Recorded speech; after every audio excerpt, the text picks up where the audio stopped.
میرے پورے مسلمانوں سے اپیل یہ ہے کہ ہم تمام کو ایک پالیسی اور ایک اصول بنانا چاہیے کہ ہمارے مسجدوں میں جو 65 سال کے اوپر ضعیف ہیں ان کو ہم روکے کم سے کم 1 جون کے پورے مہینے ختم ہونے تک، کیونکہ ان کے جسم میں امیونٹی کم ہو جاتی ہے. مختلف خدا نخواستہ اگر ان کو ڈائبٹک ہے، بیماریاں ہیں، تو باڈی میں وائرس سے مقابلہ کرنے کی طاقت کم ہو جاتی ہے. تو میں یہ اپیل کر رہا ہوں کہ 8 جون کو انشاءاللہ تو کھل جائیں گے، مگر کم سے کم جون کے ختم ہونے تک ہمارے جو 65 سال کے اوپر جو ضعیف افراد ہیں ان کو ہم سمجھائیں،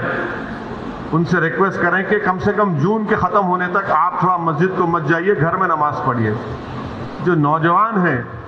جو ذرا مسجدوں کو کم جاتے، اب وہ جا کر مسجد کو آباد رکھیں. تیسرے یہ کہ مساجد میں اگر کارپیٹ ہے اور اس کارپیٹ کو نکال سکتے آپ تو فوراً نکال کر پتھر کے اوپر نماز پڑھنا چاہیے، کیونکہ کارپیٹ میں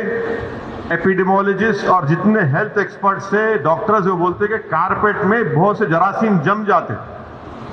اور اس سے ہو سکتا ہے کہ خدا نخواستہ کسی کو وائرس لگ سکتا. تو چوتھی بات کام ہم کو یہ کرنا چاہیے کہ مساجد میں بیت الخلاء اور وضو کا انتظام نہ رکھیں، کیونکہ وہ وضو کرتے کلی کرتے اور پھر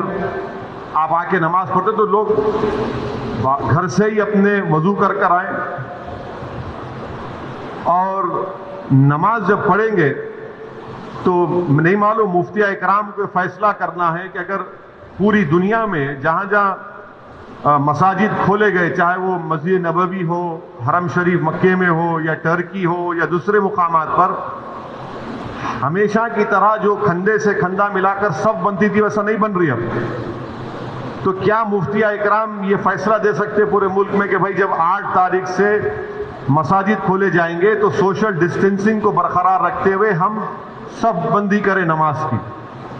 یہ ہمارے مفتیوں کو سوچنا پڑے گا کہ کتنا یہ کر سکتے کیا، کیونکہ مختلف ممالک میں ہو رہا ہے. تو میں تو گزارش کروں گا ہمارے علماؤں سے کہ وہ بھی اس کا فیصلہ کر لیں. مگر دوسرے جو 4 چیزیں میں کہا ہوں اس پر یقیناً غور کریے آپ.